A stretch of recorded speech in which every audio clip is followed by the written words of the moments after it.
Olá, meus amados irmãos, um bom dia.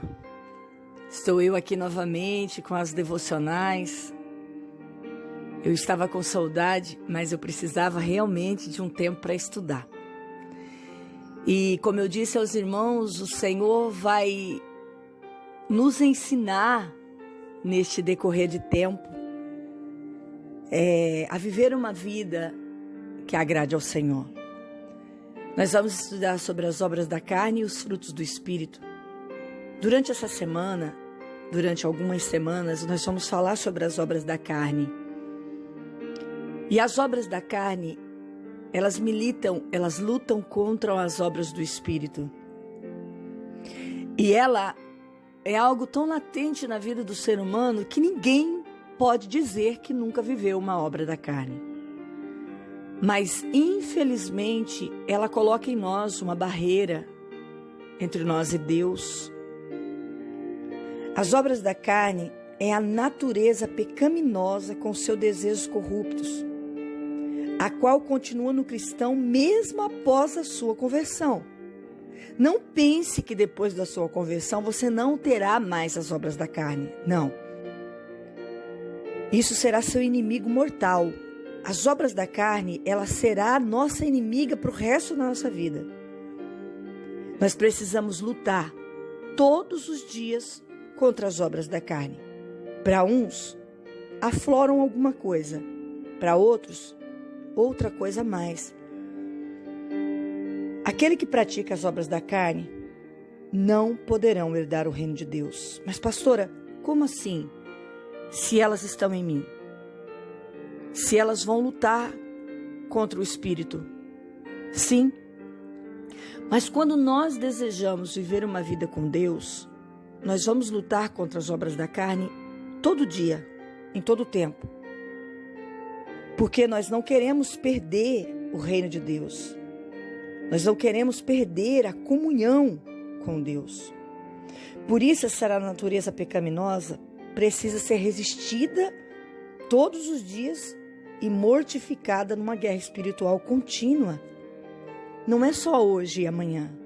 Tem que ser todos os dias. É uma guerra que o cristão trava através do Espírito Santo. Presta atenção, o apóstolo Paulo dizia assim em Romanos capítulo 7, no versículo 18 e 19.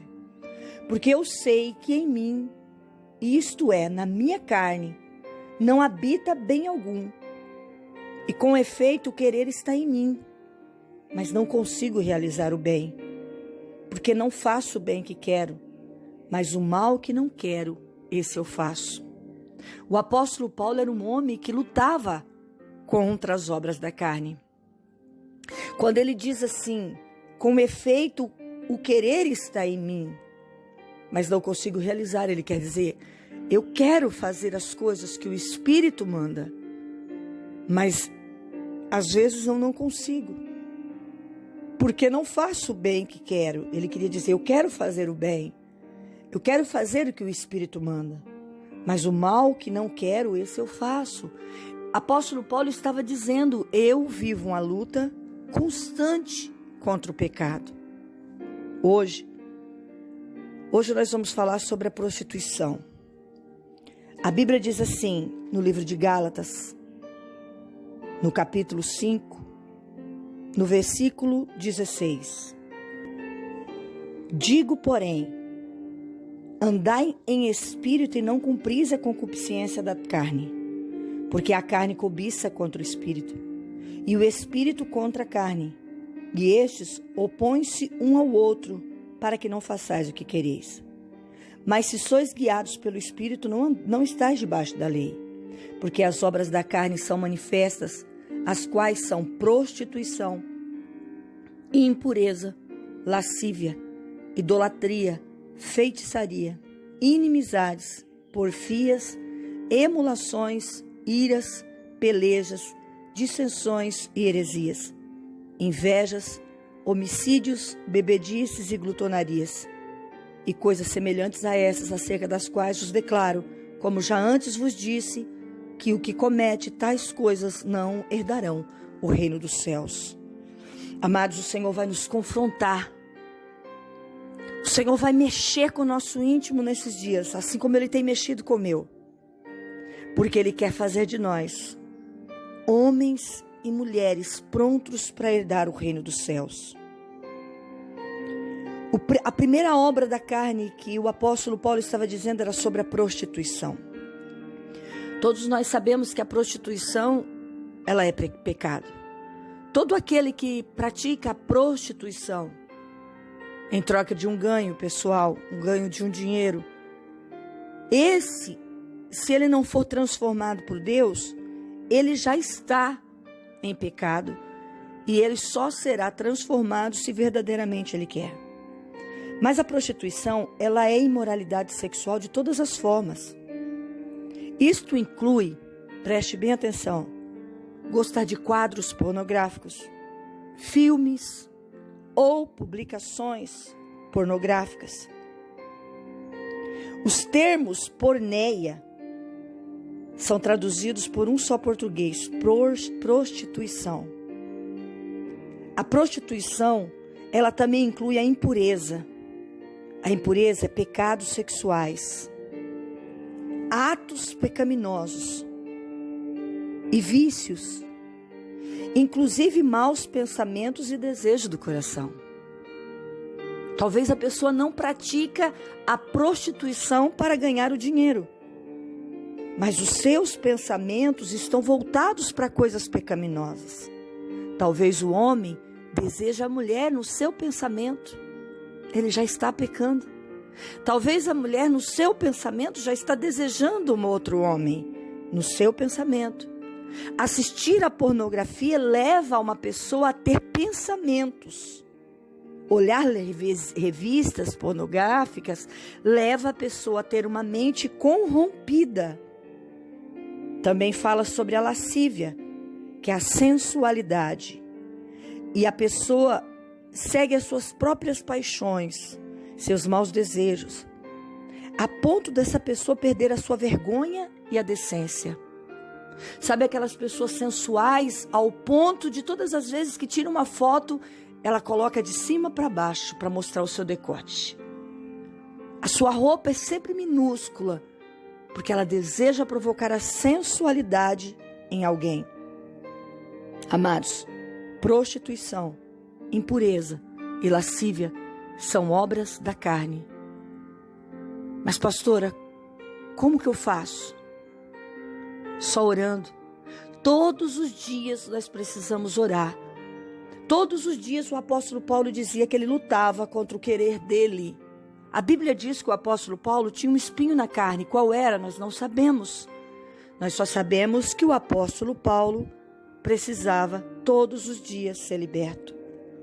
Então, se você, porventura, pratica prostituição dentro do seu coração, que é a imoralidade sexual, se você gosta de filmes, quadros e publicações pornográficas, aquilo vai entrar dentro da tua cabeça e vai tornar em ti impureza. E você vai viver em atos sexuais pecaminosos. Você vai viver em vícios do sexo. E você vai viver com desejos e pensamentos no seu coração.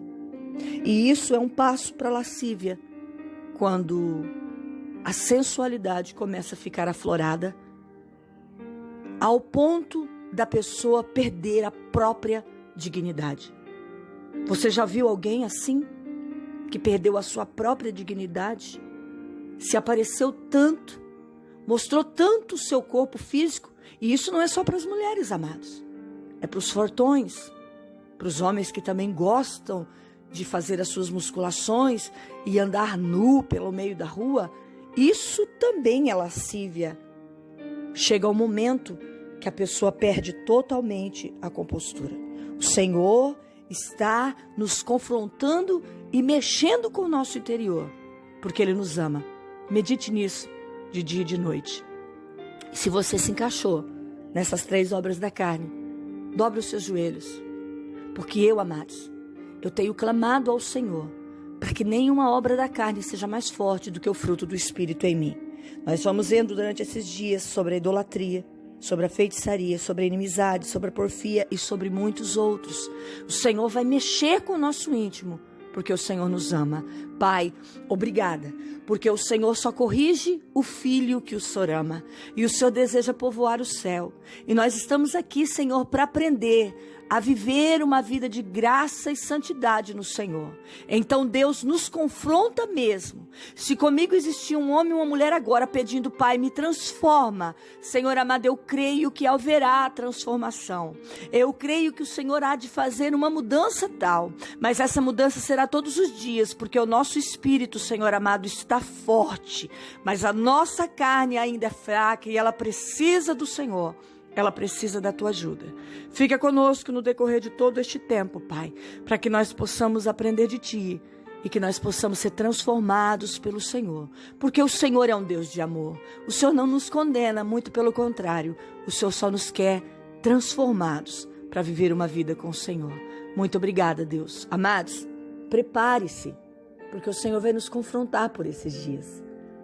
Mas Ele vai fazer isso porque Ele nos ama. A graça e a paz do Senhor Jesus. E até amanhã. Forte abraço.